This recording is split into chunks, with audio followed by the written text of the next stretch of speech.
In the small, beautiful village of Ilashe, established amongst green hills and beautiful flowing rivers, life had always thrived in abundance. With Ilashe's fertile soil and plenty water sources, it was a safe haven full of vegetation and provisions for its inhabitants. But suddenly, the peace of Ilashe was shattered when a relentless drought descended upon the land, bringing a shadow of misery over the once vibrant village. As the days stretched into weeks and the sun beat down mercilessly upon the thirsty earth, the villagers watched in apprehension as their crops withered and their water sources dwindled to a trickle. At first, the villagers thought it was for a while, hoping the village would go back to status quo. But it soon became clear that the drought was a plague that has come to stay.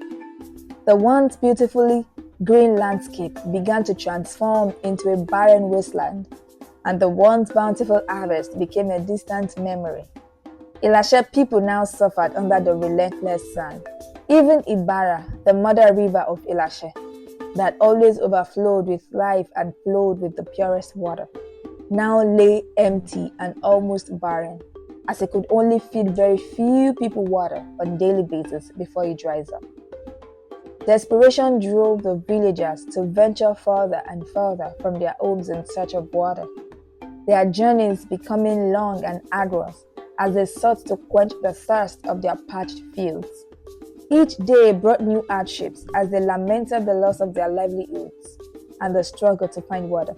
One day, two of the villagers, Inola and Badumi, woke up very early to see if they could get a little water from Ibara River before it dries up. On getting to the river, it was emptier than they expected, but something caught Inola's attention. He saw a man lying face up, seeming dead in the middle of the dry river. Daddy, can you see what I am seeing? Yes, Inola. The river is dry as we predicted. No! Look again. Isn't that a dead man in the middle of Ibarra? How did he get there? Or was he killed and his body thrown there? Let's go closer and see. Inola and Badumi cautiously moved closer to the figure lying on the ground, their hearts pounding with a mix of curiosity and apprehension. As they drew nearer, the image became clearer, and they could see that it was a man that still had life that was almost leaving his body, with a shallow rise and fall of his chest. This sight stirred conflicting emotions within them, prompting a debate about their course of action. Badumi, I think we should help him. Inola, this face does not look familiar. He is a stranger. Regardless, we must help him. No one deserves to die, not if we can help it. Inola and Badumi exchanged glances, silently weighing the risks and consequences of their decision. On one hand, saving the man could be an act of compassion, offering him a chance at survival and potentially averting a tragedy. But on the other hand, intervening could expose them to unforeseen dangers or entangle them in matters beyond their understanding. As the seconds ticked by, they grappled with the weight of their choice, uncertain of the implications, but unwilling to turn a blind eye to someone in need. Okay, I agree with you. If we do help him, where do we take him? Where does he stay? That is a good question, Badumi. I think we should take him to the High Chief's house. And that was how Inola and Badumi found Adio, the Rainmaker.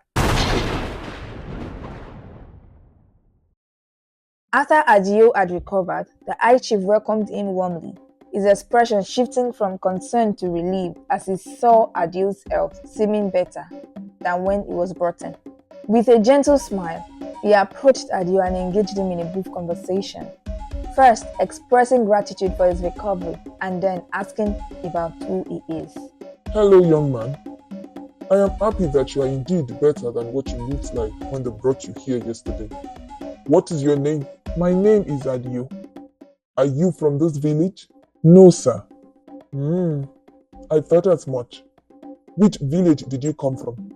I am from one of the neighboring villages, Umilara village. I have never heard of that village before. But anyways, Why are you here? My men told me how they found you. My parents and I were going on a journey. Somehow, I strayed from them while trying to get food. We lost each other and I got lost in the bushes. I tried to find my way back to Omilara, but no one seems to know how. That is how I ended up here in Ilashe. Oh, that is so sad. Anyways, we can take you in until you are able to go back. Chief Keleku gave Adio a small hut in his compound, and he was grateful and ready to start a new life. The chief told him to think about the work he would like to do or learn so he can start earning a decent living. Eager to rebuild his life, Adio embraced the opportunity with renewed determination, feeling indebted to Chief Keleku for his generosity. But one night, as Ilashe people still faced the harsh reality of their situation, Chief Keleku told Adio there was no dinner available due to the inability to get water for cooking. Adio then asked, "What if I can get you water? Enough water that you will never thirst again." If you can, I will be very happy. Moved by a sense of urgency and desperation, Adio revealed himself as a powerful rainmaker. He started invoking incantations, beseeching the spirits and gods of the rain to ease his call. In response to his summons, dark clouds gathered overhead, and the rain began to pour down upon Chief Keleku's roof, bringing relief to the parched land below. Witnessing this miraculous display of Adio's power, Chief Keleku's eyes widened with awe and wonder, and he begins to sing of Adio's praises. Adio, the Rainmaker, master of the skies and weaver of dreams. With a whisper you command the heavens to open, blessing the earth with life-giving rain or death-giving rain just as you wish. Your power is unmatched. Your influence is profound as you shape the essence of nature with the divine touch that you have. What you have done is worthy of praise. I am grateful to have you in my corner. Chief Keleku continued to rain praises on Adio. After several days, Chief Keleku's initial gratitude gave way to the greed as he realized the potential wealth that lay in selling the water Adio summoned. Chief Keleku began to demand rain from Adio on a daily basis, exploiting his gift for personal gain. Chief Keleku began to sell the rainwater to neighboring villages anytime Adio went out to his working place. He started amassing great riches, and his status elevated to that of the highest ranked chief in the region. Adio, unaware of the exploitation of his gift, continued to summon rainwater on Chief Keleku's roof until one day, when he came back home early before his work hours were over and caught Chief Keleku selling the water he summoned. Chief Keleku, is this what you do with the water that I make? No wonder you ask me to do this every day. Yet you do not even share the money with me. Not that I need it anyways. You live in my house for free. You eat my food for free. This is the only thing I ask of you. Chief Keleku's greed knew no bounds, his newfound wealth blinding him to the moral implications of his actions. After this incident, Adio decided to leave Chief Keleku's house and go to the king's palace. And off Adio went to the palace, introducing himself to the king as a rainmaker. With earnest intentions, Adio sought an audience with the king, hoping to offer his help in alleviating the village's plight of drought. Adio, the Rainmaker. So it was you that made Chief Keleku rich. Yes, Your Highness. He was supposed to help the people. You should have come to me. I didn't know better, Your Highness. But I am here now, and I hope we can help the villagers and make the land blossom. Impressed by Adio's confidence and promises of rain, the king extended his hospitality, granting Adio luxurious quarters within the palace walls and a retinue of servants to attend to his needs.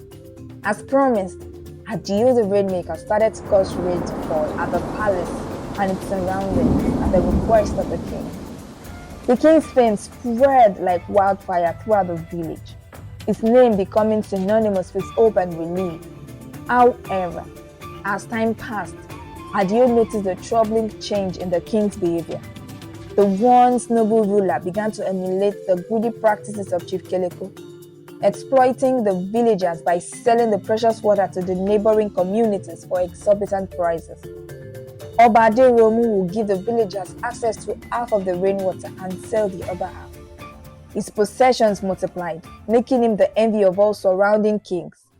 Rather than attend to the matters of the village, the king would only hold meetings with his preferred chief, who helps him in the business. Alaro, how is the business going? My king, it is blossoming. Ha ha ha ha. We have struck gold, Your Highness. In fact, everyone is saying the water is so clean and that it tastes good. Ha ha ha. I know, right? The water is cleaner than any water I have seen in my entire life. I am happy for this opportunity. My king, it surpasses my imagination too. When Adio learned of the king's deceit, a righteous anger rose within him, propelling him to confront the king with unwavering determination, demanding an end to the exploitation of his gift. My king, I was made to understand that the people still do not get enough water. That may be true, which means you have to make more rain, you know? Or you have to stop selling to the neighboring villages. Yes, Kabiesi. I heard you sell to them, which is the same thing Chief Keleku did, and you know how it ended. Adio held nothing back as he denounced the king's deceitful actions, refusing to yield until justice prevailed and the dignity of his gift was restored. Are you threatening me? You dare to question my authority, Adio? You forget your place so quick. I have granted you great privileges, and you will do well not to bite the hand that feeds you. No, Your Highness, I dare not. I am just calling for amends. I do not mean to raise my voice either. I will make amends. I will make amends. I will make amends. The king began to sing his praises. Adio, the Rainmaker, master of the skies and weaver of dreams. With a whisper, you command the heavens to open, blessing the earth with life-giving rain or death-giving rain, just as you wish. Your power is unmatched, your influence profound, as you shape the essence of nature with your divine touch. What you have done is worthy of praise. It's worthy of praise. It's worthy of praise. Well done, Adio. Well done. In response, the king attempted to placate Adio with promises of even greater riches and properties, hoping to buy him totally. But Adio, guided by principles of justice and integrity, refused to be swayed by the king's empty gestures. He issued a stern ultimatum warning the king that if he did not cease his monetization of rainwater, he would withhold his gifts of Rainmaker. The king, after feigning compliance, began to secretly plot how to capture Adio's powers. The king called his right-hand chief to ask for ideas and what to do concerning the matter at hand. My favorite chief, there is a problem. It is Adio. He knows we sell the rainwater. What can we do? I have an idea. How about we construct vast reservoirs within the palace and on the surrounding land, and we would have him fill them. That could last us for some months. We'd use it whenever we are ready to use it. That is a very good idea. I have also been thinking of how to tap his powers. This is what I have been thinking too, Kabisi. And I have made some findings. There is one way his powers can be multiplied. Only his first male child can be blessed with his gift. Kabisi, are you thinking what I am thinking? King Aderomu and Chief Alaro talked about ways to tap into Adio's powers, and they came up with a plan. To appease Adio, the king sent his daughter, Princess Ewa, along with a train of maids to take food, wine, clothes, and so many things to Adio. Adio, my father asked me to bring all this to you. You are worthy of these and more. Princess, The king does not need to send me all this. He only needs to keep to his words.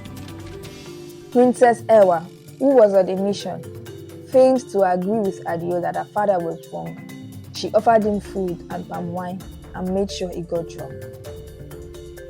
Despite Adio's suspicions and confrontation, the king did not keep to his promises. Instead, he went ahead with his plans of building reservoirs. Back at the palace, the king watched with great satisfaction as his grand reservoirs filled to the brim with rainwater, his mind already plotting his next move. With these reservoirs, I will have an endless supply of rainwater to sell to the highest bidder. Soon, I will be the richest king in all the land. When Adio uncovered the king's nefarious scheme of building a lot of reservoirs, his anger boiled over the betrayal he had endured. Adio was certain that anywhere he went, his powers were needed, and he would not suffer. And with a heavy heart, he gathered his belongings and fled from the palace, leaving behind the comfort and fame he was enjoying. How quickly they forget the struggles of the people, blinded by their own greed and lust for power and wealth. I cannot stand idly by and watch as the king exploits my gift for his own gain. As Adio disappears into the enveloping darkness, a storm brewed in the sky above, reflecting the agitations raging within Adio's heart.